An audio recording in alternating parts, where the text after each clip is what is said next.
Bienvenidos, welcome.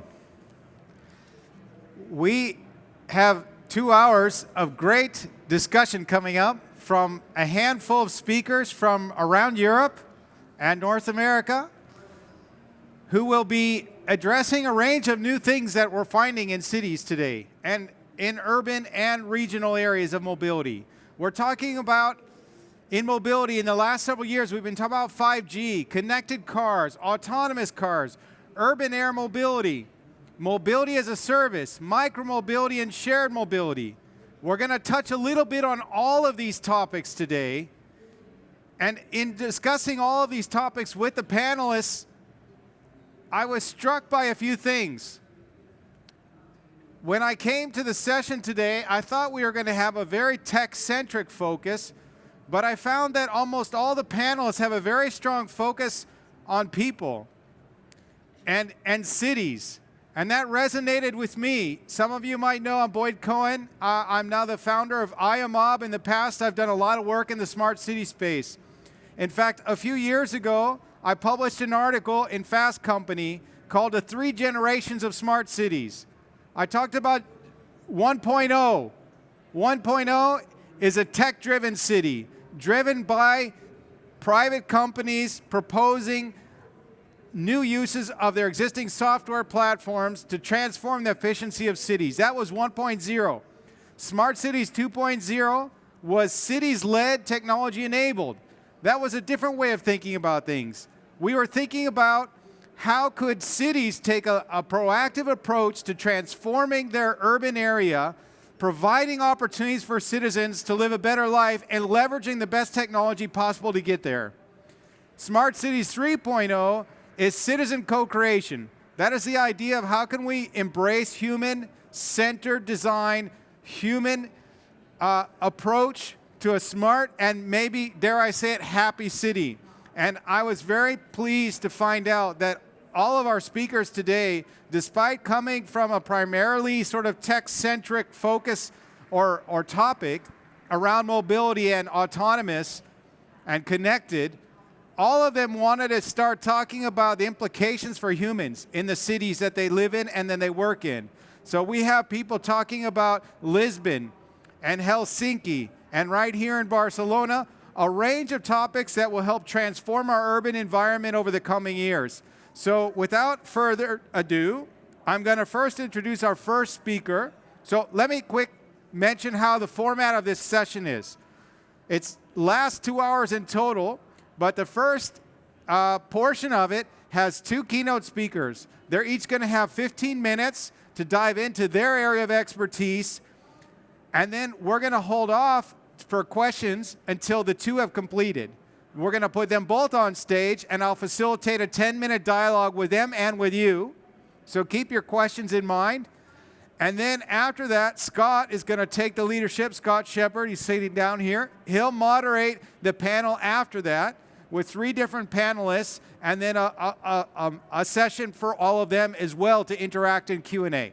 So without further ado now, Paulo Humanes from the PTV Group, Vice President of Business Development and New Mobility, based in Germany, going to talk about a range of things from a city's perspective, MaaS, shared mobility, and autonomous vehicles, all combined in one inspiring session.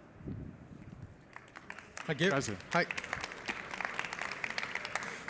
Hi, everybody. So I want to talk to you about what's happening in mobility and what's going on. And I want to start with this picture. So it's about digitizing mobility. So PTV is a software company focused on developing software. And I was looking for pictures that showed how digital mobility is coming through. And this picture came along. And I really said, I have to use this one. And I want to explain to you why. Because this picture actually is taken in São Paulo. And that was one of the first locations where I realized that there are opportunities and people find opportunities where there's problems. So, and I'm not joking about this. In this particular junction, I was in a taxi, and the taxi crosses that junction. And of course, São Paulo is a very congested city. So traffic stands still. Someone opens the door of my taxi, puts a gun to my side and says, "Give me your watch," and which I promptly did. And it was the first time I realized that people find opportunities wherever they come, even if it was a not so salubrious one. So it was quite important. So I wanted to highlight to you why mobility is so important. So I want to talk to you about my hometown of Lisbon. And it's a beautiful, with trams, with all these things. And there's one thing in particular that is really a tricky situation in Lisbon, which is pedestrian accessibility. So people have difficulty walking because we have this beautiful cobblestone, which, as beautiful as is, it's not very practical to walk. So the question comes, how we measure this? And I tell you that the solution to the pedestrian accessibility problem in the city of Lisbon actually passes through the fact that you need an urban logistics strategy. And you say, how is this possible? So I want to explain it to you why is this possible. So we did an analysis of how people were tripping, falling, and so on, and we found out that most of this occurred in bars and restaurants. So immediately you think the Portuguese like to drink a little bit, and then they come out a bit tipsy. And that seemed to be the case. Until the fact that we looked that the damage on the pavement was correlated. And the damage on the pavement was taking place because this is normally how they stop a truck to make deliveries, being construction or being anything else. There's no space, and therefore it creates this type of problems. So if we could solve the urban logistics problem in terms of parking and deliveries, this would be a problem also to the pedestrian accessibility. So pedestrians and urban logistics are interconnected. But where am I going with this? So, of course, the city is evolving, and the future that we have is now that Lisbon decided to get these beautiful new electric trucks to make the deliveries. And guess what? They are heavier, and they will cause more damage. So we needed to think about it. So actually, in the evolution of the city, there are now solutions to problems that we never thought was possible. And that's really what I want to talk to you about. So there is a vision, as in most cities, for Lisbon. You know, this fantastic drones flying, new mobility, old mobility, all combined together and all running along. And of course, it comes through the fact that we want smart cities. We want beautiful ideas of how the city will work. But I tell you how it all started in Lisbon, and it will all make sense, I promise you. So it starts about 4 years ago, where Portugal, by accident I might add, ran 4 entire days with only solar and wind power. This happened because the central station where power is produced in Portugal was being maintained, and we had to buy power from Spain. And we realized for 4 days, because it was very hot and windy, we didn't have to. So the government started to think, this is an interesting way of looking at things. How can we decarbonize our country? And then they realized that they can't really decarbonize mobility. And so it became, how do you deal with this? How do we convert to a zero carbon mobility? So then an opportunity came in the form of Uber. Uber or all the platforms. They appeared in Lisbon, and they came with a problem. So, but rather than confronting it, as most people did, they said, hey, we see an opportunity here. Can they be the catalyst to help change some of this energy issue? So they developed a number of measures that enabled Uber to operate in Lisbon and in Portugal, and became the first country in Europe to have a legislation that allowing Uber to function in Portugal. It came about revitalizing driving schools because there were not so much students. They have to have courses and so on. But importantly, they also had to adhere to a number of electric vehicles in their fleet. So, and they also had to adhere to the fact that they had to create an electric-only service that would be cheaper than any other service.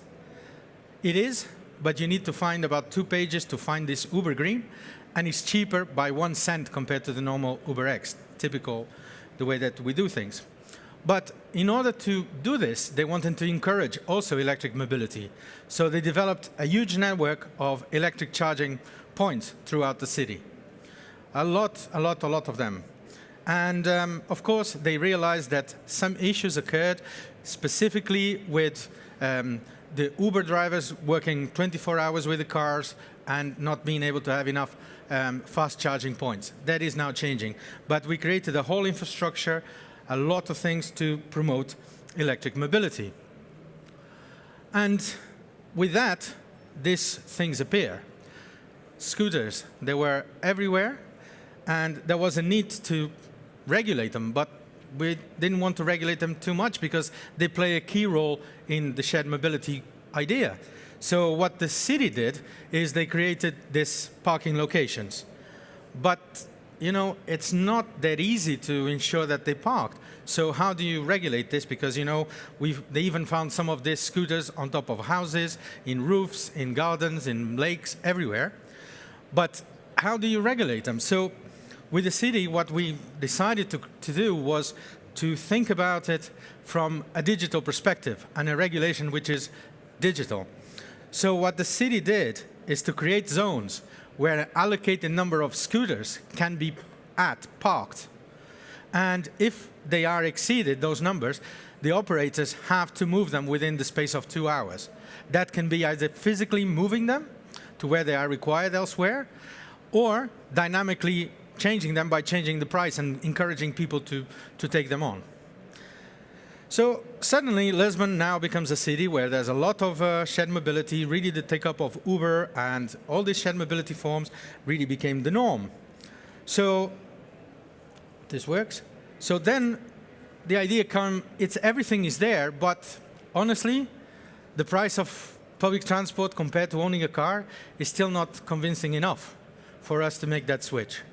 So the city said, okay, how do we do this? And together with the government, they come up with a new strategy for fares. So they basically said there will be no fare in Portugal that can cost more than 40 euros for the metropolitan area or 30 euros for the city region. And if you are a family, which was what they were trying to target of, you cannot be charged more than 80 euros a month for a family for the extra urban area.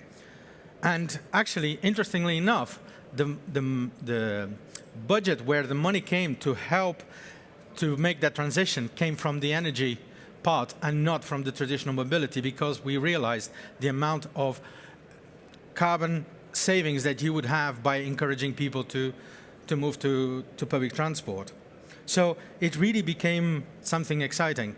And I can tell you that today, there's 17 different operators in the city of Lisbon, and Lisbon has developed this particular website where it's asking people to use shared mobility. And if you register for one, you can then use all the 17. So they created an association to really enable the interoperability of users, so having the user in mind. And if you had a monthly pass, if you acquired a monthly pass, you would have 30 minutes of free use in whatever scheme you want. It might be a Drive Now car or a bird scooter or whatever you want, or the city bikes, whatever you want. So really enable them a transition. So the city was really transforming and really became, and we started to realize, guys, there's a lot of opportunities out there. And so when I think about what I was telling you in the beginning about logistics and problems with logistics, suddenly a strange solution appeared. And as you can see here, this is a beautiful car park, if there's such a thing exists, in the city of Lisbon. And now I want you to really look at the picture carefully, and I want you to see the tower on your left-hand side. You see that beautiful tower? It enabled us to realize that we can do more with car parks than we have done in the past. And this is the top of that particular car park, which has suddenly been transformed to be used as a bar, or in most of the cases, restaurants, or even sports facilities. So all the top of the car parks could be converted to things like this. This one is a particular example where it's a bar, okay? And we realize that the car parks are suddenly becoming more and more empty, and they look like this. So we realized that there's a lot of potential to use those car parks also for urban logistics depots, where we can store a lot of the cargo. Yes, there is adaptation that we need to do in terms of making them fit for purpose for some of the larger size vehicles, but the infrastructure already exists in the city, and you can then distribute the cargo using small electric vehicles and light electric vehicles, last mile delivery. So it really became important,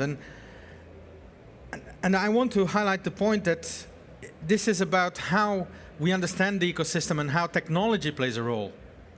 This is an experiment we had a couple of weeks ago with our colleagues of Volkswagen Group, where they developed a quantum computer that was used to help optimize routes. Because we understood the whole ecosystem in the city of Lisbon, and we can really understand how quantum computing, in this particular case, would help in guiding a bus through not a fixed route, but actually a dynamic route that is changing every 2 minutes. So the buses will not follow a particular route. And that's the same with artificial intelligence. We need to get an understanding, and we need to get that technology and those methods in to what we're doing in cities, but it needs to be thought out, and it needs to really understand the whole wider impact of the ecosystem of mobility. Because it's very easy for cities today to understand that cities can have significant impacts and benefits from moving to a shared autonomous mobility, but I wanted to show with this example how technology plays a huge role in helping, shaping and understanding how we can move things, and we don't have to just think in the traditional way. In the disruption, there's a lot of opportunities that cities need to capitalize on, and that is, I think, what's the important story that we want to take. That's it for me, so thank you so much.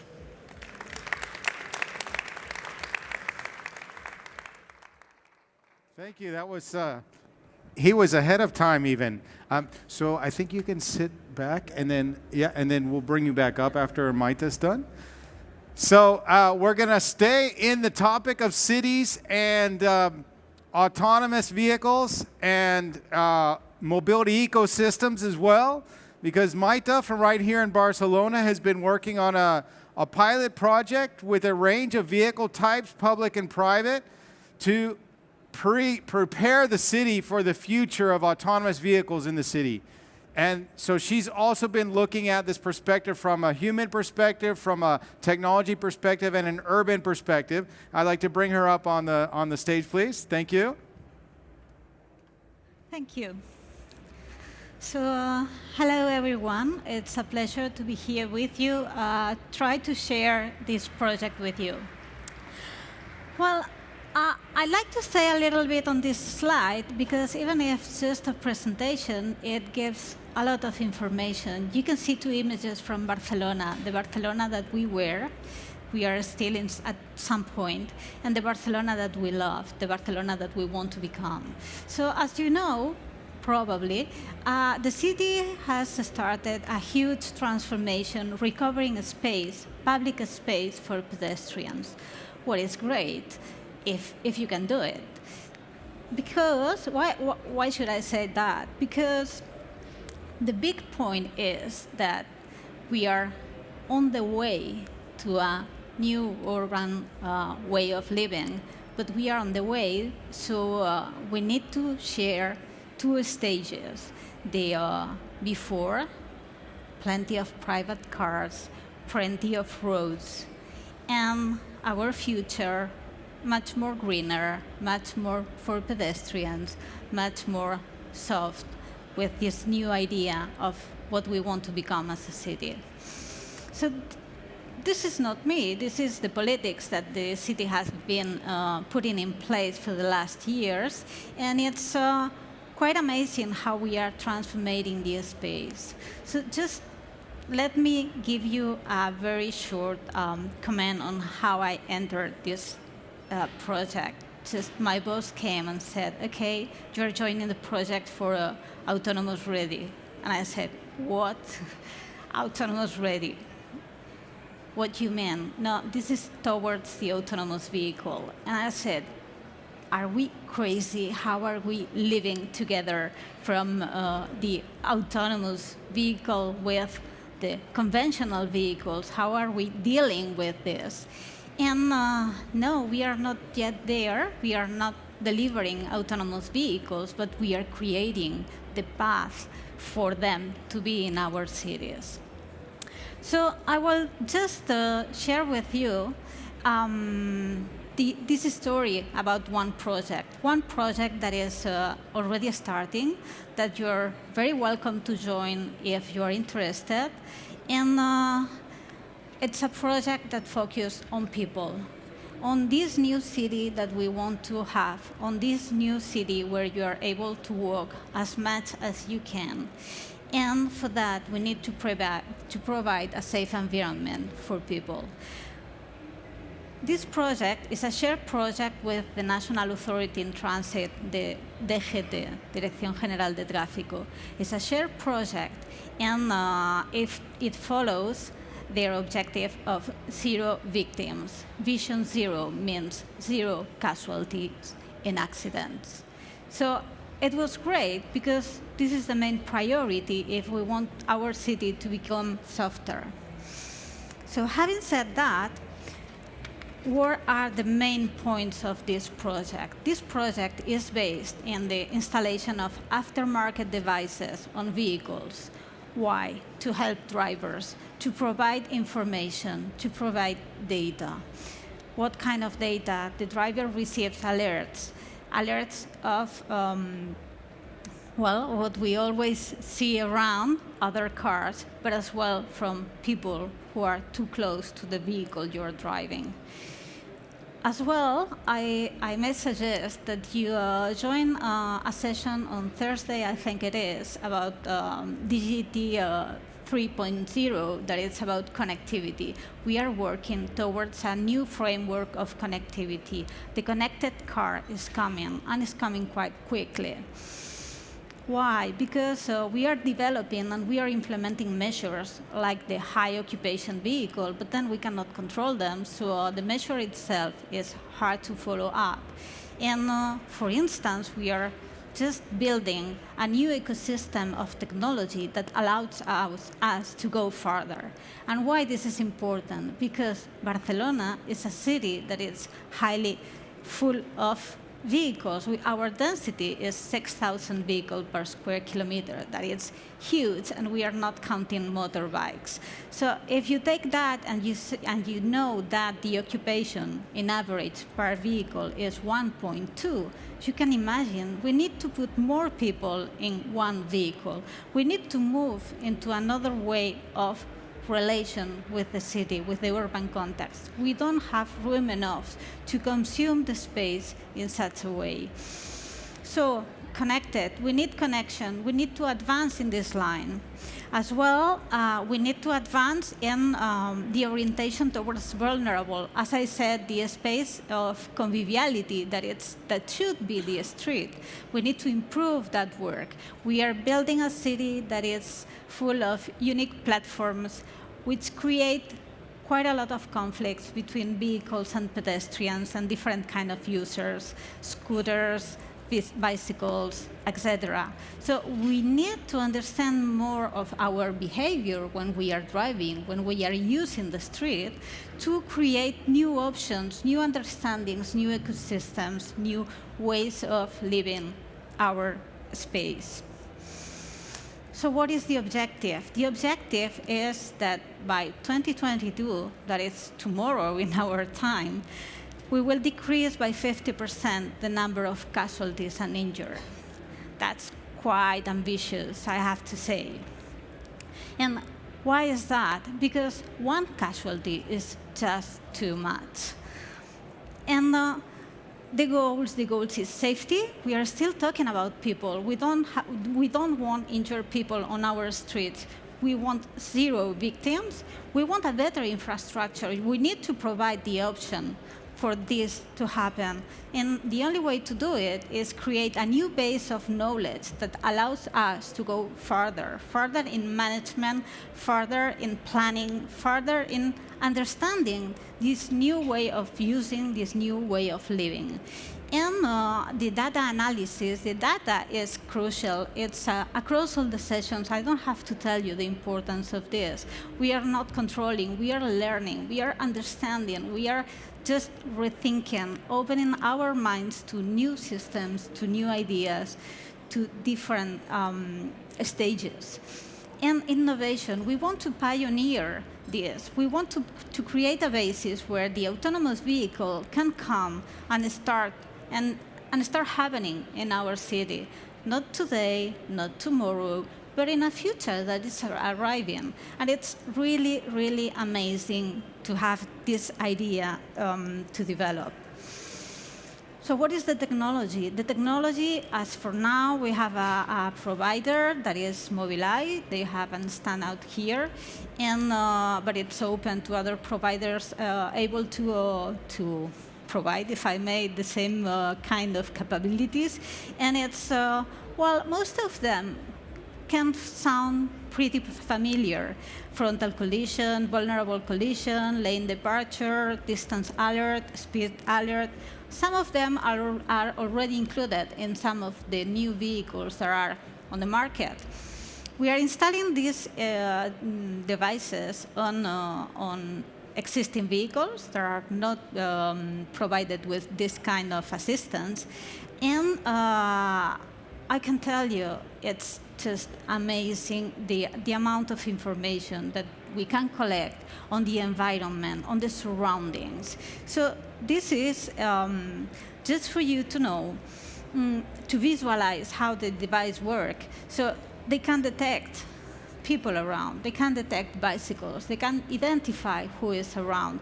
But as well, they know that they are in a crossing. So it's built on a system of artificial intelligence that it's learning for us. So it's up to us to recover that information and to put it back in the city to make it a better place. So you can see that it detects the pedestrians, it can read the signals, it can detect the light traffic, it can detect other vehicles and your relation with other vehicles. It provides you the information of distance related to other vehicles, so you can control. It provides alerts it helps you with the management of the lights. And although it doesn't take control of your vehicle, it provides a lot of information just in case. If you don't need it, congratulations. But if it can help preventing any accident, is much more than welcome. So you can see this is what we are trying to do, but we cannot do it alone. We are two public administration. It is absolutely great that the cooperation between the two administrations works so well. And, but we cannot make it alone. There are other partners involved, and they are obviously from the private sector. Why? Because it's the private sector who is deploying their fleets on our streets. And because they can get the maximum benefit of the system if they avoid any kind of issues, if they learn from their fleet's patterns, if they can use this information to improve habits and to provide other options and learn as well, so we can discuss together, because beside of that, there is a whole table of collaboration open to all the participants, where we can discuss needs, solutions, situations, etc. So, well, I think I'm ahead of time. I want to use just one more minute to thank all the partners that have joined the initiative. I want to add that 109 buses from the public transportation fleet will join our program from TMB, Transporte Metropolitano de Barcelona. And And I want to open this call to all those fleets that may be interested in opening this field of discussion for a safer, better, more pedestrianized, but more useful future. Thank you so much. Fíjate, porque Go. van ahí. Okay. Paulo, podemos hacer esto en español porque los dos hablan español, ¿verdad? So we have 10 minutes. Thank you. I have a few questions, and I hope there's a few questions there's time for a few more questions from you. Maíta mentioned in her presentation this issue around congested. And there's a lot of debate, and I believe in the next panel we're also going to touch on this idea of whether autonomous vehicles will really actually reduce congestion in cities or might actually contribute to more of it. That question's talked about a lot, and Scott's going to probably go into it as well, so I'm not. But I do wonder, both of our panelists spoke from very much of a European city perspective. I'm from the US originally, and I think as we know, there are a lot of markets around the world. There are probably a lot of people here from markets around the world where the car still plays a very dominant role in society, including private vehicles. So I'm wondering what both of your perspectives are with respect to the role of autonomous vehicles in European cities in the future and their implications for congestion. And also, where do you see cities going around the topic of vehicles in general when there's a lot of cities in Europe that are pushing for more car-free cities? You talked about how in Barcelona with the Super Manzana, this taking back car space for pedestrian and green space. So what is the role of the autonomous vehicle in the future of European cities, and is it shared or private or a combination? Okay, so well, it's a very nice question, in fact. I guess the idea for the short, medium term is that shared space. Shared space, we are advancing towards a more autonomous vehicle, but we are not ready for the coexistence of both systems. So the transition will be extremely hard to manage, at least for cities. And on the other hand, the possibilities are huge. This morning we were discussing in another panel about the mobility as a service thing, and the future is amazing. We are transforming the cities in base of mobility. In fact, mobility is the big driver for the new urban revolution. And so the idea is how we can manage this transition, how we can advance towards a bright new future if we want to make it like that. So I don't know for the American cities, but I guess that we will be able to provide in a pretty short time in terms of city, of corridors where the autonomous vehicle can start working, start developing, probably linked to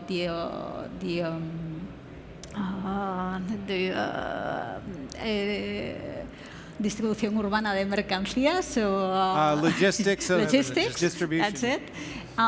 Probably very close to this kind of fleets, or providing services along corridors.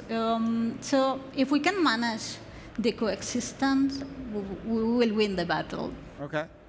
Paulo? Yeah, I think for me the key about autonomous mobility has to be about the sharing. And in Europe, I think that it will be focused on the sharing. Because against the US, we tend to have a much more of a public transport culture. So it becomes important that we see if you want this mass transformation to be more about the public transport. And if you look at what's the difference of shared mobility that we have in Europe compared to some of the tuk-tuks and things that are happening in some of the developing countries, the big difference is that we tend to have a spinal cord of public transport. So the key is really in the sharing. About 5 years ago, we did a study with the International Transport Forum, actually known as the Lisbon study, because it was also done in Lisbon. And we looked at what if we were to replace every single trip, every single car in the city of Lisbon with a shared autonomous vehicle. And we realized that the potential is that you would only need about 10% of the current car fleet that you have. But the key on it is really the sharing. The automation comes later on because it helps reduce costs. It helps ensure, for instance, the safety element, which is many times forgotten, that is really included. But really my point would say is sharing is really the key to unlocking the problem and to find a solution. Great. That's kind of the way I'm seeing it, at least roll out in Europe. We're seeing a lot of trials of autonomous shuttles, but we're seeing way less, at least political interest at the urban area in trialing private autonomous vehicles compared to, say, a North American perspective. You both talked about safety and infrastructure and a little bit around micromobility and other things. I'm wondering how you see cities of the future with respect to sharing public space and other spaces for all the range of mobility that we're going to see in the future. The infrastructure of cities of the future to support the urban revolution with mobility that you're referring to. So we have micromobility landing on cities. You showed Lime scooters. We have, Ubers. We have new forms of shared mobility services, cars and other vehicles. We have autonomous vehicles coming in. It doesn't feel like most of the cities of today have been built to support this kind of new types of mobility and coexist with old forms. So maybe start with you. Where do you think we're going to go with that? I really see it as an opportunity because we designed our cities based on this thing, which is the car, and we gave them most of the space. And I think this is a massive opportunity that cities now have to completely redesign their cities based on their users, which are people. And this is a fantastic opportunity that cities now have to do this. Yes, we need to overcome some challenges. Yes, there's also an element of what is actually safe and what is perceived as unsafe. There are two different things, but I think it's a fantastic opportunity that cities have in this period of time to revolutionize their whole look and feel and think of the center, which is the user of the city and the citizens. I pretty agree. I mean, the huge revolution of mobility comes with a huge revolution in data. Probably we will have more data in the coming years than we have had ever before. So we can combine, we have a lot of information, so we can start adapting our cities, we can be quicker, we can be drivers of change, providing space for these new needs that arise. In fact, we are trying to accommodate to a situation where shared mobility is deploying. We have recently regulated at the city level the use of shared bicycles and motorbikes on the public space. We are working on the regulation of scooters. We want to regulate the use of car park space for shared fleets on the public space. So we are on the way, but all this is based on information on how the people use the system and how we can allocate room for everyone. Because finally, the only thing that we don't have, well, there are two things that we don't have. One is time. We are always running to accommodate these needs. And space. Barcelona space is extremely scarce. So very dense city, yes. Yeah, so we need to make much more benefit of it. Great. I'd like to, I have a few questions, especially because she brought up mobility as a service, which is my favorite topic, but I'm going to put it to the audience. We probably have time for 2 questions, especially because they both finished early. We have the microphones here. Is there anyone in the audience that would like to ask a question of the panelists? Somebody will, but they haven't run there yet, so I am going to ask a question about mobility as a service. You mentioned mobility as a service. You talked about mobility ecosystems. How do you see the role of autonomous and shared mobility and public transit blending in a mobility as a service of the future? And what is the role of the different actors of the ecosystem in promoting a MOS experience? How many time do you have? I mean, the answer is just huge. There is a whole planet of opportunities arising there. The only thing that I like to add to all this I don't know, unlimited number of opportunities, is that we need to keep in mind two things. One is, this is for people, and this is in urban areas that have other requirements. I mean, we can improve mobility, but it cannot be by paying a price on public space. We cannot take out cars from the streets to fill them with other systems. The idea is to create a new framework where we can all share, all live, all enjoy, all provide services, and so on. Great. Okay. For me, I think the important thing is to understand that cities are kind of a living being, and they have their own kind of heartbeat. And so it's important that all the mobility operators work together, and that might mean that one mode or one particular thing takes a priority. So, for instance, it might mean that in the mornings we want to go as efficient from A to B as we can.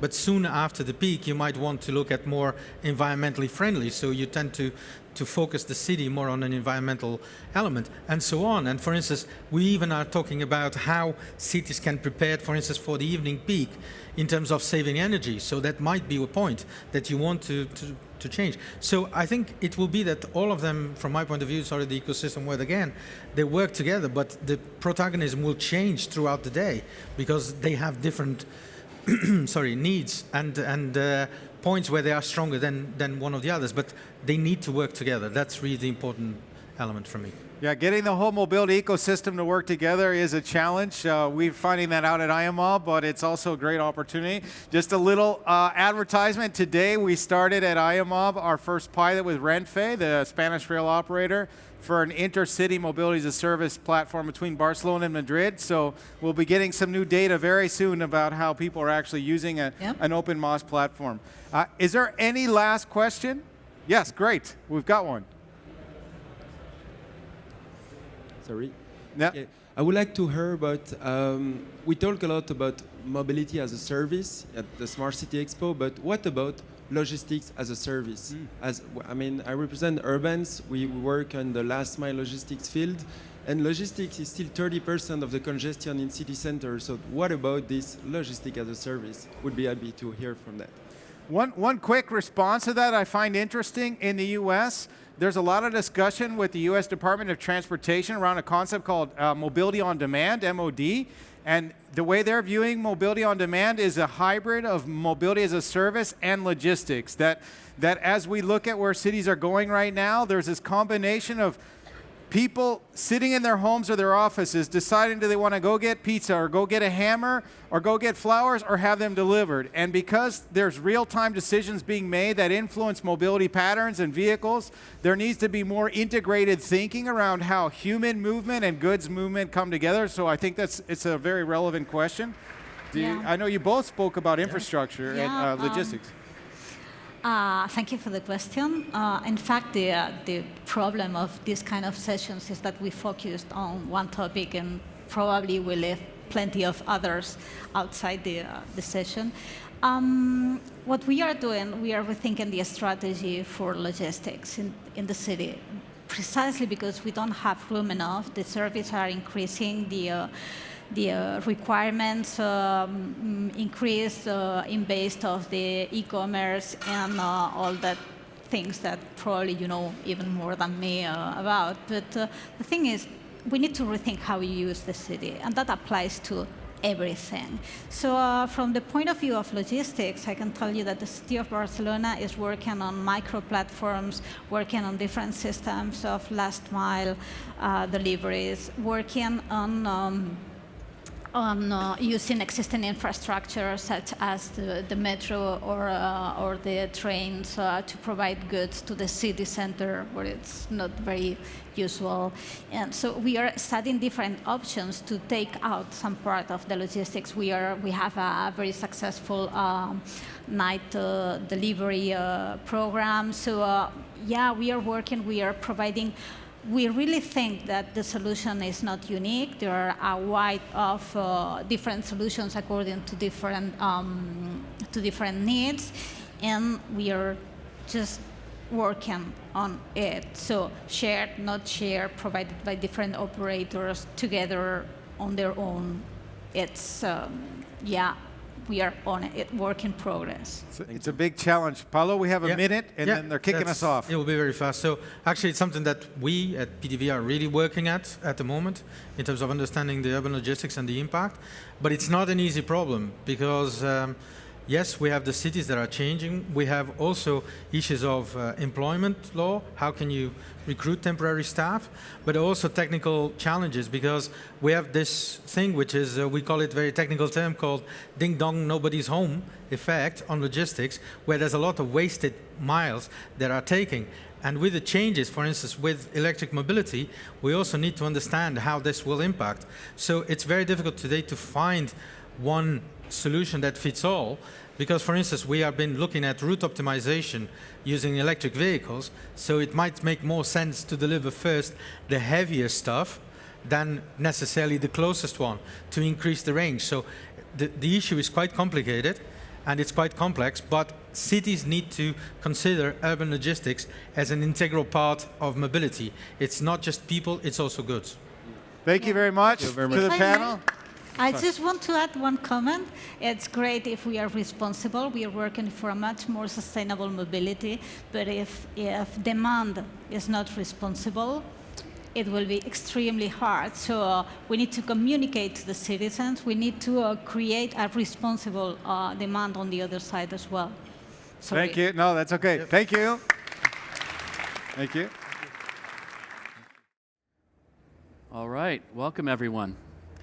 My name is Scott Shepard, and I'll be your moderator today for today's panel component of the session, Envisioning the Future of Urban Mobility. Just a little bit about myself, and then I will introduce the panel. Again, my name is Scott Shepard. I am Chief Business Officer with ioMob, working with Boyd Cohen here, and we are a Barcelona-based mobility as a service provider. And I'm very happy to be here today to introduce our panel. Our panel, starting from my right, is David Emmanuel Hauptmann. David is the Business Product Manager for Autonomous Intelligent Driving. David is responsible for the business product management of AID. He sets the focus on defining viable business models, defining the go-to-market strategy, and growing the product portfolio. David holds a degree in economics from the University of Hohenheim and an MBA from the Rotterdam School of Management. To David's right is Renske Martins Hardika. She's with the Forum Virium Helsinki project coordinator. Renske is a senior product manager with over 15 years of experience in both the private and public mobility fields. She has a Master of Science in International Relations. Renske is the product coordinator of Fabulous H 2020, a 3-year pre-commercial procurement project on autonomous shuttles in public transport. And then finally, to our right is Manuel Lopez Velena. He is the Infrastructure and Road Traffic Director with Indra, based out of Madrid. Manuel is a graduate in the telecommunications and has an executive MBA from IE Business School. He has worked for more than 15 years at Indra and has held positions at head of the Transport Markets Innovation Area and head of the Toll Solutions and Access Control Area during this time. He has extensive experience in project management and free-flow elevated viaducts. To follow our conference flow here in terms of the panel, a bit of logistics here. So we've had our introductions. What I will do right now is hand it off to each one of our panelists who are going to provide a 9 or 10 minute presentation on their platform as well as their interventions in connected shared autonomous vehicles. From that point, after they're finished with their presentations, then we will have an interactive debate where I will be queuing off with a set of questions. We'll have a bit of exchange. I will then open it up to a question and answer with the audience, probably 3 or 4 questions. And then we'll wrap it up with a session wrap-up back to Boyd Cohen with ioMob.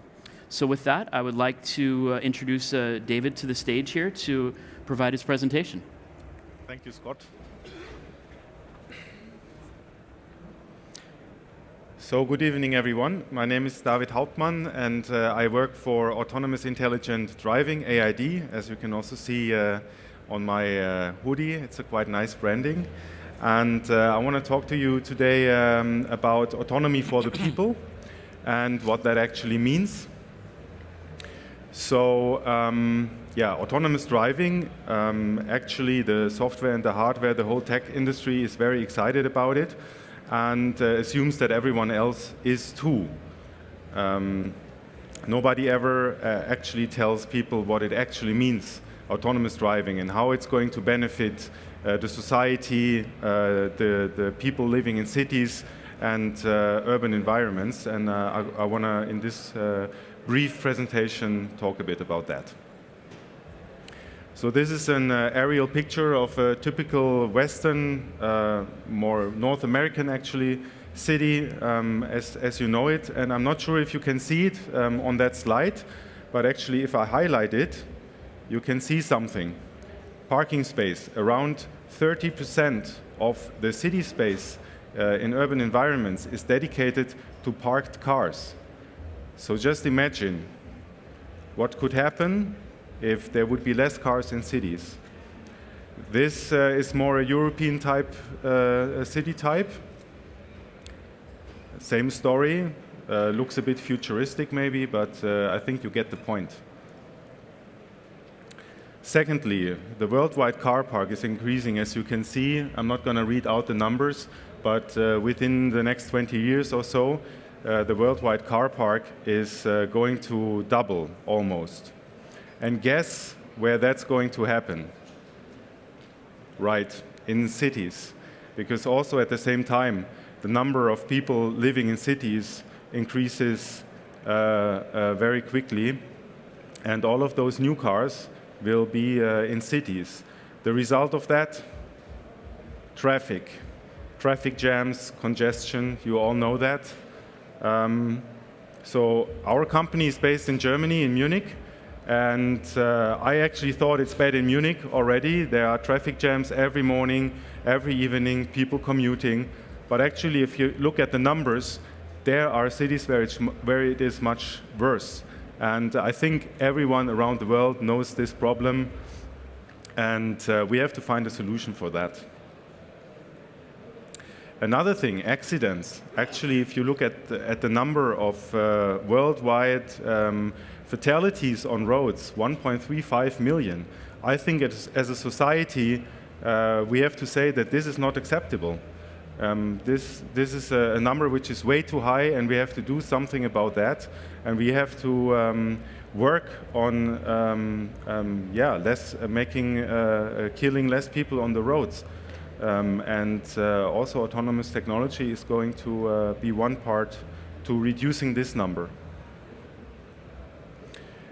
This is a number which I found quite astonishing. A car is actually parked and not being used 23 hours a day in average. That means 95% of the time, which is a used waste of asset. Also, it occupies parking space, as I mentioned earlier. And if you then realize that over the long run, autonomous technology will enable new shared mobility services in cities, because 50 to 80%, depending into which city, into which use case you are looking, 50 to 80% of the costs of a taxi or a bus is the driver.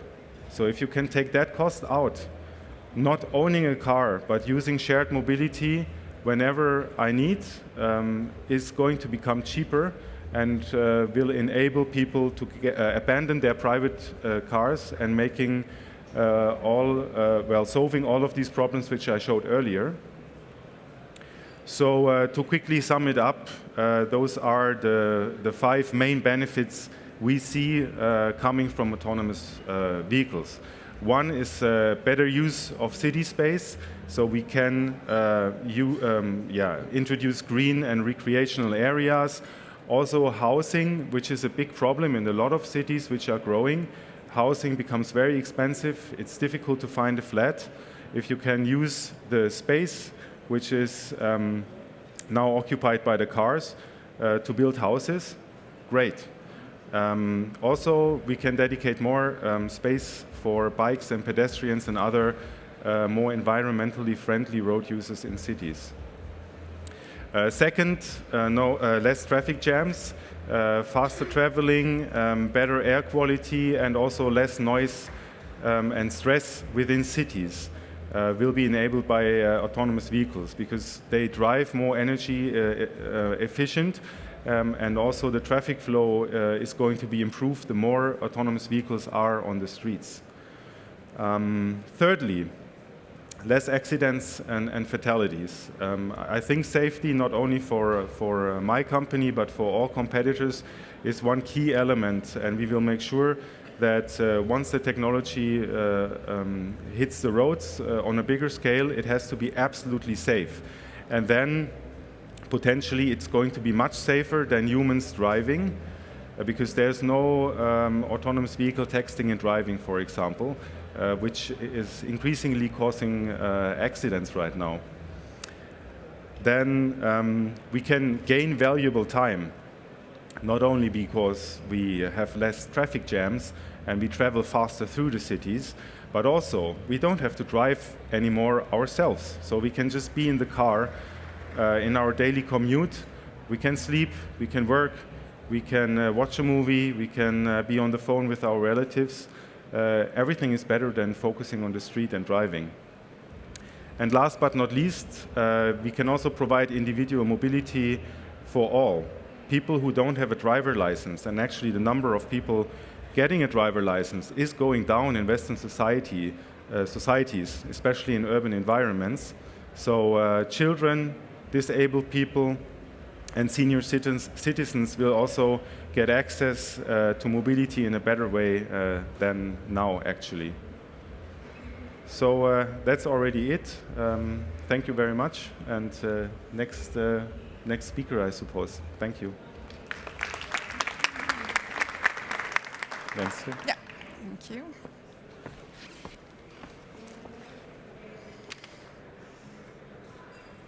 So, hi everyone.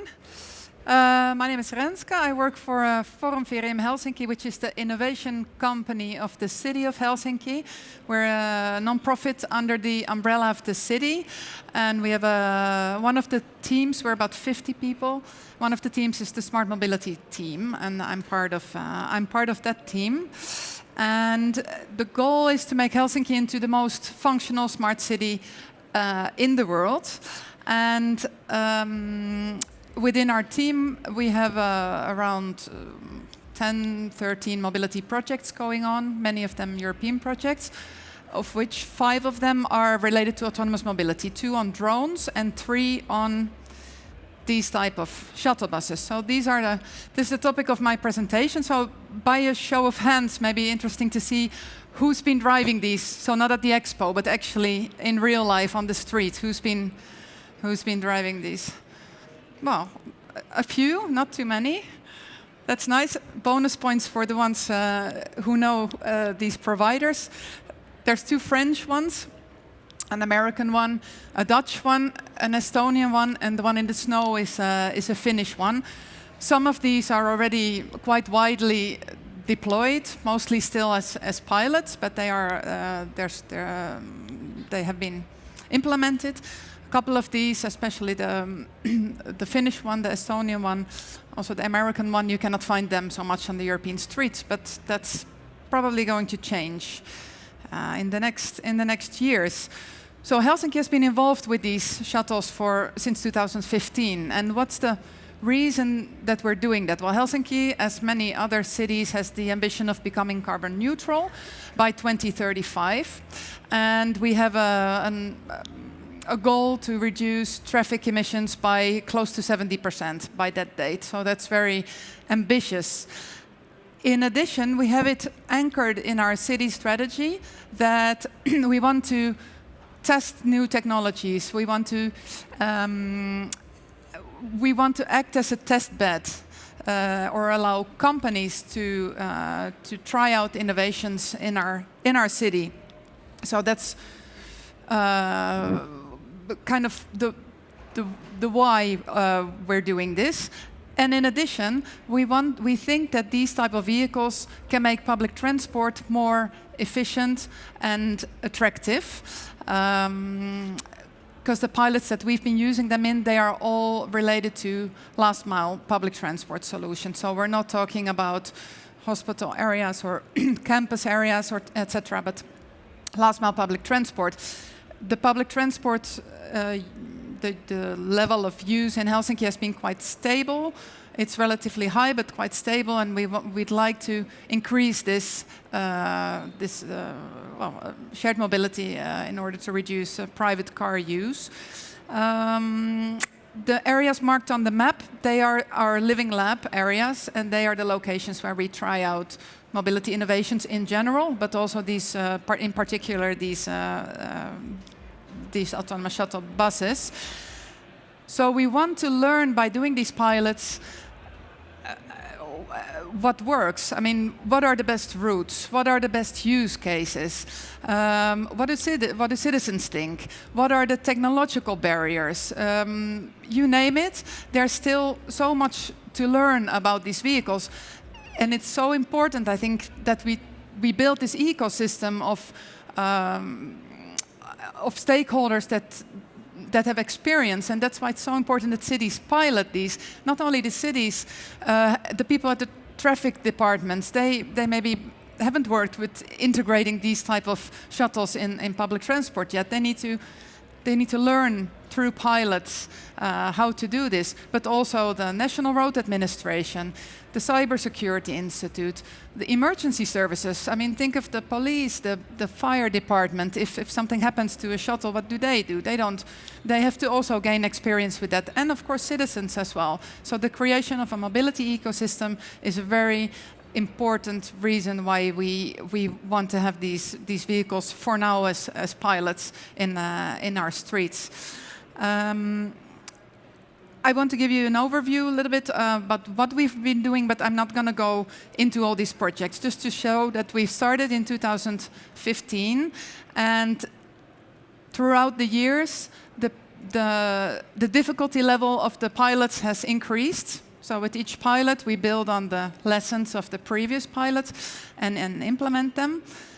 These are mostly European projects. In this calendar year, we've had two different pilots in 2 different neighborhoods, each with 1 vehicle only, but in mixed traffic. Most of these have been in mixed traffic, with the help of our, let's say, permissive road administration, who is really enabling these type of pilots as well. So in Helsinki, in Finland in general, if you want to put if you want to implement a field test with an autonomous shuttle, you can get a permission for that in under a month, which is rare, but it helps a lot with the implementation of these types of services. The project I wanted to now talk a little bit more about is the last one mentioned here, Fabulous, because we will have next year some interesting pilots coming up. So Fabulous, it's a Horizon 2020 pre-commercial procurement. I'm the project coordinator of this project. It's a 3-year project. We are now almost at 2/3. And it's it's based on the needs of the cities. And in that sense, it's maybe that's quite rare. I mean, in general, these technologies, it's often that there's a company that says, this is what we have, here you go, enjoy. But this took a different approach. It's based on the needs of the cities who have formulated a challenge. The challenge being the operation of a fleet of self-driving minibuses in mixed traffic without an operator on board, so operated from a control room, and in regular speeds, meaning not the 15 km per hour that they're now doing, but up to at least 25 up to 30 kilometers an hour, in order for them to become a true part of public transport. And the part about having the operator outside of the vehicle, that of course has to do with the business case, because as long as there's someone on board, you're not going to have any kind of viable business case in the short term. So we're looking for an all-inclusive solution. The hardware, the software, the fleet operations, the maintenance, everything, so that the city can choose we're building a new neighborhood. Do we want to procure a regular bus line? Do we want to procure an automated shuttle service? That's what the companies that we work with are now developing. So it's an R&D. It's still like a technical R&D project. And as I said, it's a pre-commercial procurement. It's divided very clearly in several stages, where with each stage, the number of companies decreases and the budget that they receive increases. So the companies that we work with, as the buyers group of 6 cities, we work now with 4 consortia. And the consortia that go through the whole Fabulous project, they receive approximately $1 million, which is, of course, for an RD project, relatively little, but we don't expect them to start from scratch. We expect them to tie different existing solutions together in one service. We're now at the end of phase 2, and next year we're going to go to the field testing phase, but I'll get back to that in one of the next slides. As I said, we're with 6 cities, so we're the procuring partners or the buyers group, whatever you want to call them. Helsinki is the lead procurer, but then we have Tallinn as well in Estonia, Porto, Helmond, Gävle, Lamia. So the main thing is that we want this solution to work everywhere. It needs to work in the heat in Greece. It needs to work in the mountains in Norway. It needs to work in the snow in Finland. It needs to be a scalable solution. That's what we're looking for. In addition to this group of 6 procuring partners, we have a group of 20, we call them kind of preferred partners or follower cities. So if any of you in the audience is a procuring authority, so a PTA or a city or a region, and you're interested in the outcomes of this project, come talk to me afterwards, because we're trying to, after Fabulous ends, there will be a commercialization stage of the solutions coming out of this project, and we're looking then to actually buy the solution afterwards. So the companies that we work with, they are 4 consortia. There's a Norwegian one, 2 Finnish ones, and an Estonian one. I'm not going to now detail all the companies that are involved, but there are many startups and there are many players that will bring a new vehicle to the market. So that will be interesting. I have 2 more slides. One is on some midterm takeaways, but I've kind of mentioned them already. I think the main thing to mention would be the ecosystem building that I mentioned, the kind of generating knowledge about these type of solutions, how crucial we think that is, and how, at least in Helsinki, we've experienced how important that is.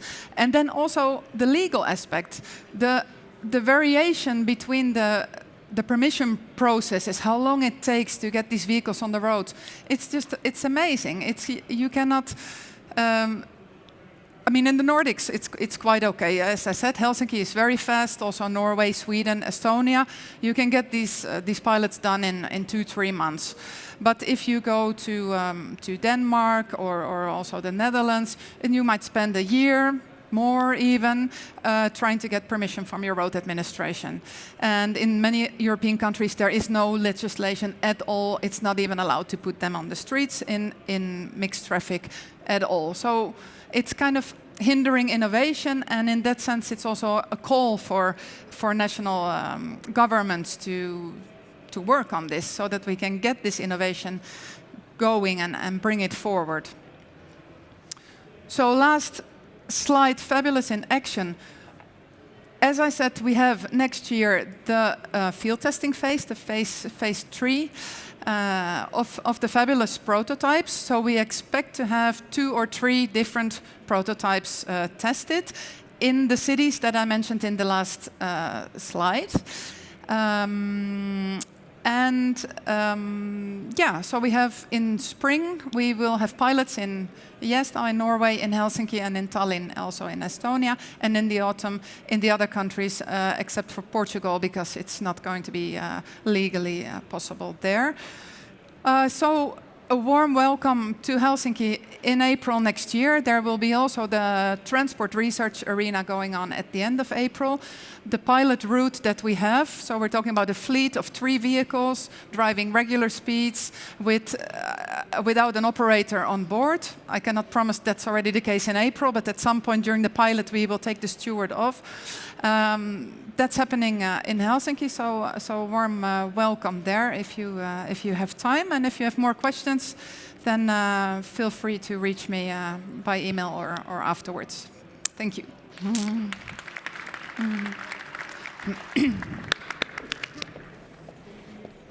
Yeah. You know how to point with this? This one?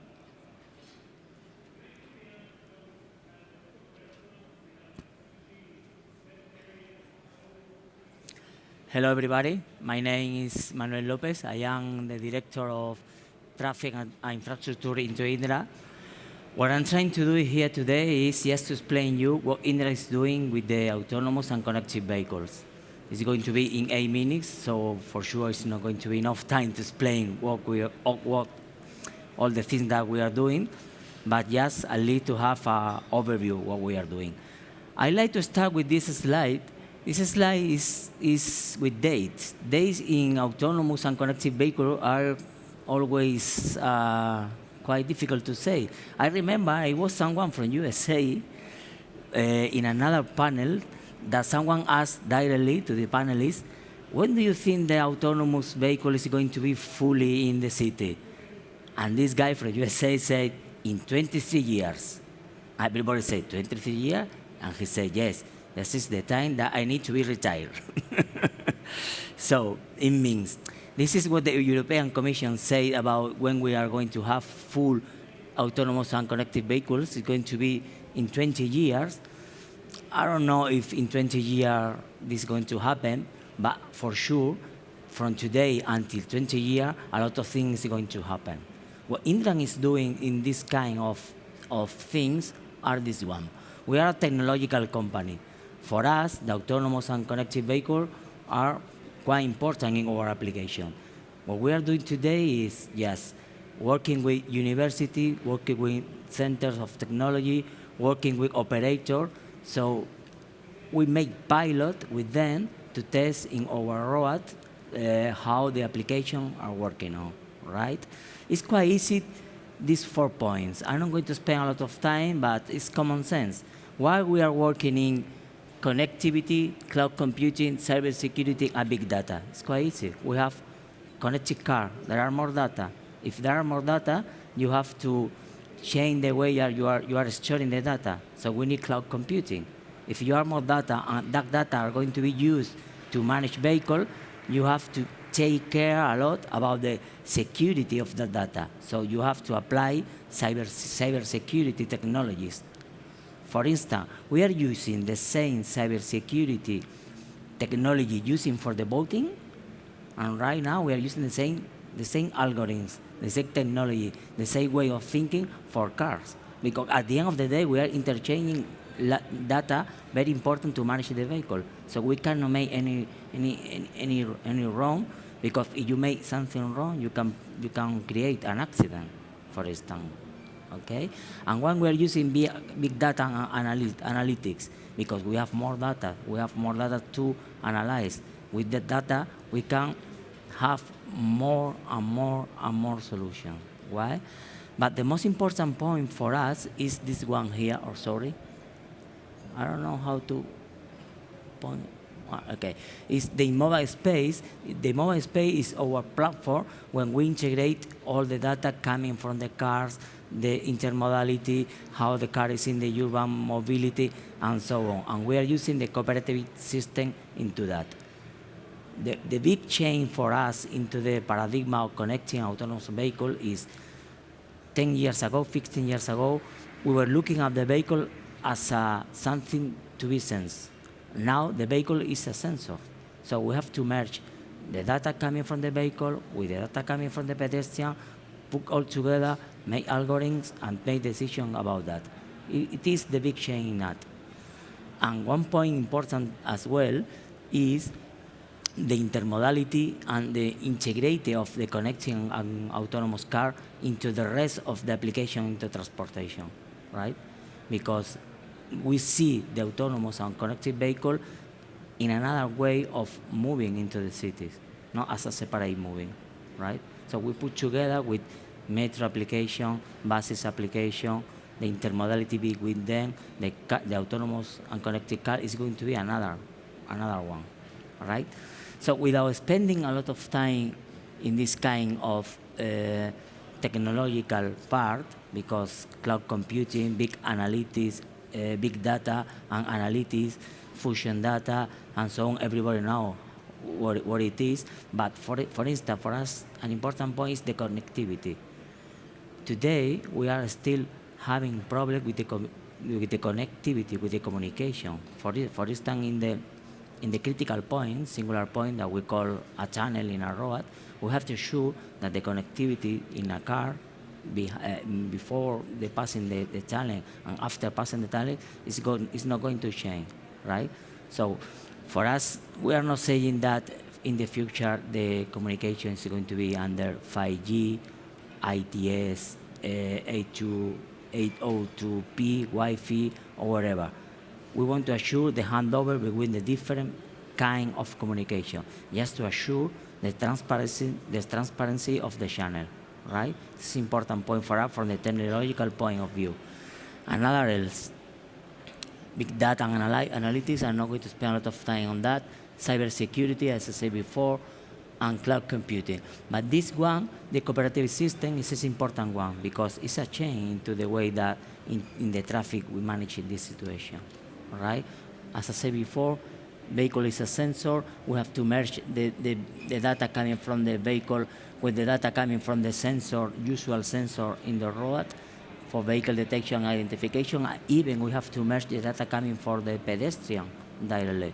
Put together, make decision, fusion of data, and put the data in a broadcast in a personal way to each one in the mobile and so on, right? And that is what we are doing in mobile space.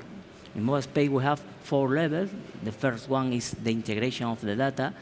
Second one is used for control information and operation modules. It depends on the way of transportation that we are using. Sometimes we can put the mobile space just for 2 or 3 kind of modes of transportation.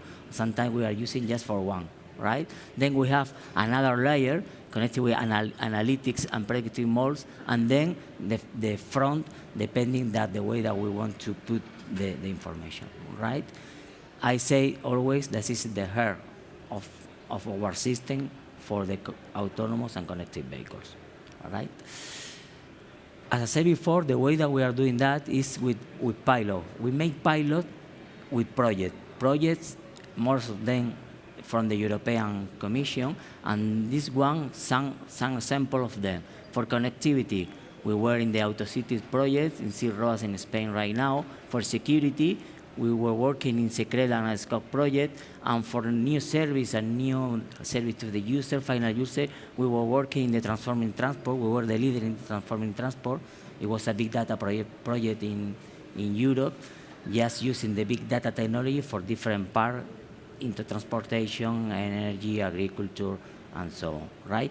Just to put an example, I bring here the Auto 6. In the Auto 6, we were working in 3 points. First one, regulation. I think regulation is an important point still to be solved. Second one is the infrastructure. Our vision is that the infrastructure has to be an important part into the connecting autonomous vehicle. We don't believe that the connecting autonomous vehicle is going to be in the future without infrastructure. We need vehicle to infrastructure, vehicle to vehicle. But I think that we are needing as well infrastructure to infrastructure, because it's important to merge all the data having the different infrastructure, to merge all the data that the different operators of the road are having, right? And the third one is the interoperability. Interoperability from the sense of not producing some kind of application in France different than in Spain, different than in Portugal. That's why this project developed 3 pilots, one in Lisbon, one in Madrid, one in Paris, and we were working about to have the same application, the same software in the 3 different cities, just testing the same, right? Just for the end, for me, I think this is the most important slide in my presentation. Which are the new challenge from the technological point of view? At least 5 for me. Maybe there are more, but at least 5. The first one, we have to keep on working to assure the transparency of the channel of the communication, right? Sometimes we are talking about autonomous vehicle, but don't forget connected. Without connection, I think there is no autonomous vehicle, right?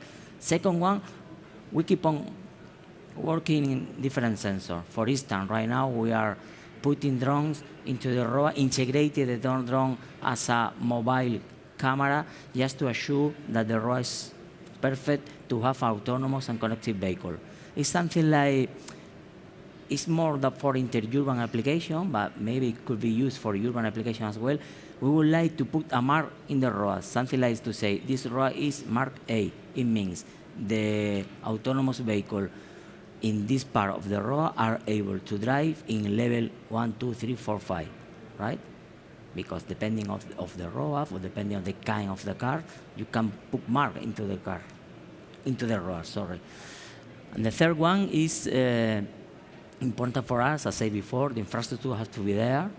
We cannot manage this kind of application without infrastructure. Forward the regulation. I mean, we need regulation. We need to have the same standard in the different countries to be interoperability between them. And the last one, and most important one for us, we see the autonomous and connected vehicles technology right now are working. Yes, it is, but in pilot, in very, in this street, in this part of the road, but not as a massive for everybody. So I think the technological point of view of this have to allow in the future, near future, to have a massive application for connecting autonomous vehicle, right? I think it was all. Thank you very much. All right, thank you, Manuel, Renska, and David. I appreciate your presentations. What I'd like to do right now is just do a brief summary of what we talked about. So David kind of went through some of the benefits, integrations, and commercial challenges related to connected autonomy. Renska really highlighted the central role of cities, as well as pilot demonstrations and the research and development involved in pre-commercial development. And then Manuel really highlighted the connectivity, the communications, the infrastructure, and the entire ITS ecosystem. So it was really interesting to kind of compare and contrast from the human factors, the public sector factors, the connectivity, and the entire grid and how it all fits together. So thank you for that. So what I'd like to do right now is jump into a series of a bit of scripted questions, but we can go a bit off script, have a little bit of dialogue, although we are a bit pressed for time here, so we'll try to stay on cue. And then if I have time, I'll open up to maybe about 2 or 3 sets of questions for Q&A for the audience. So what I'll do is tip it off here. First to David, I'd like to ask you this first. How can we adapt today's barriers to tomorrow's mobility? How can we adopt today's barriers to tomorrow's mobility is the question. Yeah, well, I think the main barriers, we've heard already some of them also in your last presentation. To me, it's really 3 things we have to look into. One is technological barriers, and some people compare to what we're doing, like developing the software for autonomous vehicles, to bringing the man to the moon in the 60s. So it is really a moonshot. It's a very hard problem to solve. If you look into a city environment, what an autonomous car needs to do, like there's dense traffic, there are pedestrians, bicyclists, a lot of different traffic situations, and we have to make sure that the vehicle can navigate conveniently at a normal speed and very, very safely through the city. So developing that software is probably the biggest challenge still. The second one is the legal and the regulatory framework when it comes to certification, like making sure that autonomous vehicles actually can drive, are allowed to drive on the road. And then also road traffic laws. What happens, like, which rules do the cars need to follow? And then thirdly, the safety and the liability related legal questions. There is no legal framework there in almost any country. There are some more progressive countries, the Nordics, as we heard before, for example, also some states in the United States. Singapore is also to name, but basically you cannot legally deploy autonomous vehicles on the road at a bigger scale. And I think the third barrier is societal or society-related. Like, how do humans actually embrace this technology? How do humans and self-driving cars interact? And how much better than a human driver do we actually need to be to bring that technology on the road? This is an answer also which has not really been, a question which hasn't been really answered yet. So I think those are the most important barriers which need to be solved and overcome by discussing and doing small pilot projects and learning from them and slowly getting there. I think it's interesting you mentioned the term backlash, because it's something we've seen in North America and the US, I think it was last year, was in the US state of Arizona, Chandler, Arizona, where I believe it was either Navia, or no, Uber. It was not Navia. It was Waymo was deploying individual autonomous vehicles in mixed traffic.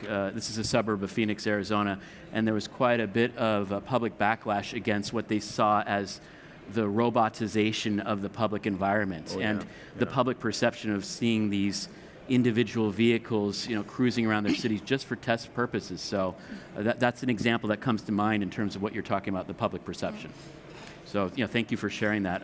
So I could add, please do. maybe to that I think that from the ones that you mentioned, David, I would say that the societal acceptance aspect is really crucial, and I think that we need to let citizens try as much as possible to use these services and kind of carry out, customer surveys, in a way, passenger surveys on to see how they accept these.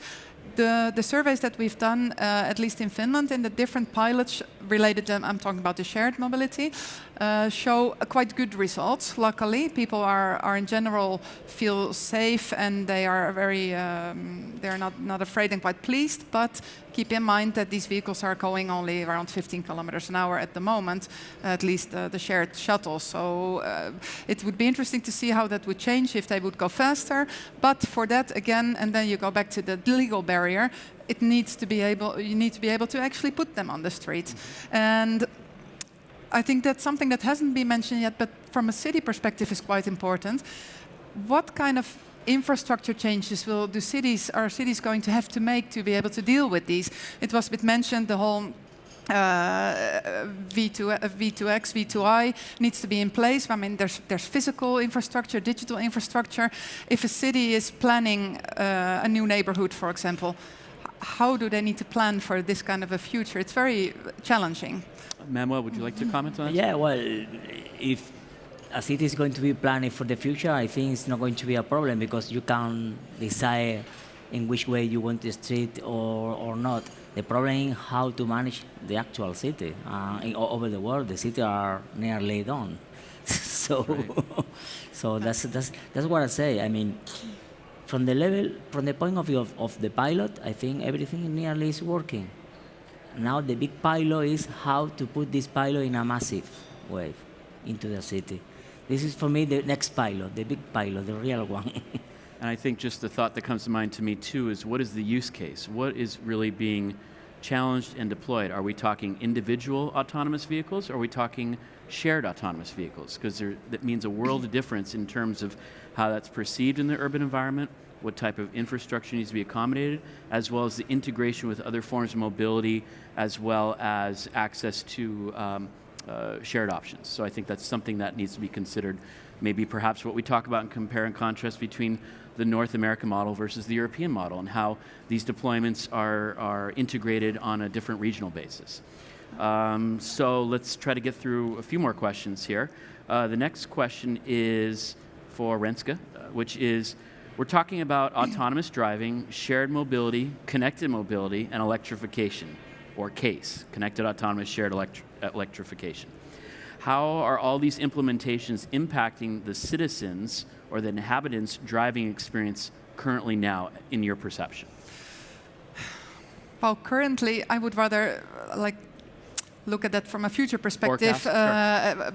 And I would say, coming back again also to what Paulo said a bit in his speech, that we need to be speaking about shared mobility. And also, specifically in Helsinki, we see this really as an essential part of future public transportation, and as part of last mile transportation, in order to make the journey to and from a mobility hub, the last mile, literally, make that more easy and smooth and efficient. So in that sense, hopefully it will have such impact. Yeah. David, did you have any additional comments on that at all, or any thoughts? I mean, I very much agree that I think that the shared part of the case is the most important one, because if we replace individually owned cars by robo-cars, we will not solve any of the problems which I highlighted earlier. Well, maybe they will drive a bit more safely, but still we have congestion and traffic jams. So we have to make sure that there are less cars, that they drive more efficiently, and that there are also more people in one car. So ride pooling also, I think, is a big building block here. Those. And then Manuel, thank you. Manuel, maybe talk about. I agree with them. I mean, one of the key for the urban mobility is sharing. Because without sharing, there is no sense. Because the real problem in the city, at least from my point of view, is the space. There are not enough space into the cities. So sometimes some cities are changing for a road to just to passing car, electric car. But the problem at the end of the day, when everybody has an electric car, is going to be the same, because the space into the city is going to be just the same space. So we have to be able to share the car. We have to put apart the ownership of the car. It's a change in the mentality. More than I am technological guy, but it's more social to change our mentality about not having a car, the ownership of the car. To incentivize that change, kind of using nudge theory, pushing people more towards shared mobility and options. So we're running out of time. I'll try to do one more quick question. Maybe the audience? Or actually, I think we're done with it. Let's maybe open up for 2 or 3 questions to the audience, if anyone has any right now. Yeah. Yes, please.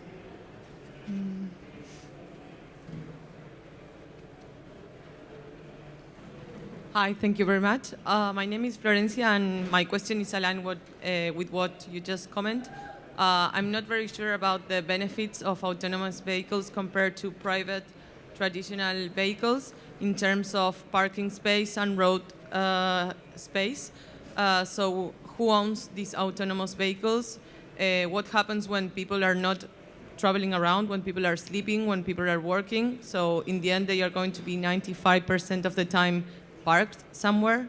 Another question is, if they do not provide mass transportation, we are going to have the same inefficient use of road space. So we are going to just have them going around the cities using spaces that we could use for green areas or pedestrians or bicycle lanes. So it gets me thinking, as decision makers, should we promote autonomous vehicles only for mass transportation? You want to start, David? Yeah, I mean, what you're referring to, still, you're right, the cars will need to be parked when the demand is lower, but still the studies and the projections show that it's going to be much better and the rate of utilization will be much higher. And basically, I agree with you. I mean, I already mentioned briefly that I think ride pooling is one very important building block. So not deploy robo-taxis, but bigger shuttles where you can put a lot of people in and combine their different routes in an intelligent manner to bring as many people into one vehicle as possible. And mass transportation and public transportation is another very important building block. And you have to make sure that everything works together and integrates nicely. So intermodal transportation is the buzzword here, and only then I think it will work. Yeah. Maybe Renske? Yeah, I mean, I agree, and I think also on demand is a really key aspect here. And let's not forget that I think especially with these shuttles, and coming back a bit to the keynote session we had earlier, where we also touched shortly upon logistics. If you have kind of these autonomous shuttle buses, if they are not used for passenger transport, they can also be used for goods transport, or it could be a mix. I don't know if you've heard of I think Scania has now this new next model where they have just a kind of a bottom with a pod on top, and it could be daytime, it can be people or in peak hours, and outside of peak hours it could be waste or it could be goods. And I think that there's really very many exciting opportunities, and that even autonomous transport in the future, I mean, will it provide even other facilities that you can do your gym workout in a self-driving vehicle, or you can use it as a restaurant space, or a library, or a bakery. I mean, there's very many opportunities. It will be very exciting times ahead. And then Manuel. Well, maybe I agree with you. I mean, the autonomous and connected vehicles are not going to solve the problem with the space into the urban city. The more benefits I see is safer driving. With autonomous, you can make access to younger and older people, or you can use your time better than today. But connected with the space, there is several studies that in the interurban road, for instance, right now the normal is 2.5 meters per lane plus shoulder, but there are several studies saying that with autonomous vehicle in a road that actually are passing 2 cars, is able even to have 3 lanes, because it's supposed with autonomous and connected vehicles, the way of driving is going to be better than the human is doing. But not for urban, but maybe for interurban, the autonomous is going to increase the number of the same space, putting more cars, because there are going to be more lanes. That's my opinion. Thank you, Manuel, and thank you, panel. I think we've actually run out of time here, so this has been a really exciting, futuristic, thought-provoking discussion we've had here today. So it's been a sincere pleasure to host this. I really appreciate that. So let's give a hand to the audience here. Thank you so much. And what I'd like to do now is have Boyd Cohen come back up to do a wrap-up of our session, just to kind of tie in some of our themes we've been discussing over the last 2 hours. Thanks to the panel. We have about 20 people compared to 200 when we started. So it's almost a family now. I'm just going to wrap up with 4 points that I've sort of concluded from what I heard today. First, I would say it's actually not really a technical challenge that we're talking about. Yes, as David said, the technology is difficult, but there's a lot of smart people around the world that have advanced the autonomous and connected tech quite a bit. So that's not necessarily the biggest challenge. A big challenge we have, and we have some ideas and pioneering suggestions on how to move this forward, is to address the regulatory and local and infrastructure environment that enables these things to work in a way that's beneficial to society. We heard some ideas around pre-commercial and pilots and supporting this in different parts of the region.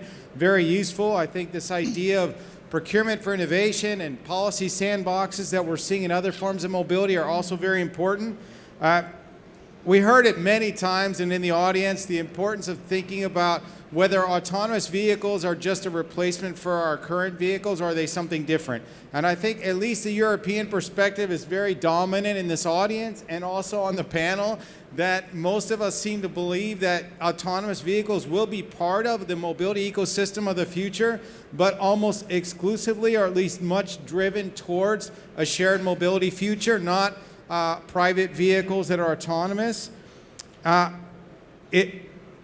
kind of a follow-on to that is it's an ecosystem thing. I mean, I feel like that we talked about it all day, from Paulo's original talk around the mobility ecosystem in Lisbon to the discussions around Moss to the recent panel. Lots of discussions around ecosystem and the need for collaboration, public-private collaboration, collaboration around technology, around data and sharing the data to improve safety, around policy approvals and collaborations across territories. So that to me is a really important thing as well.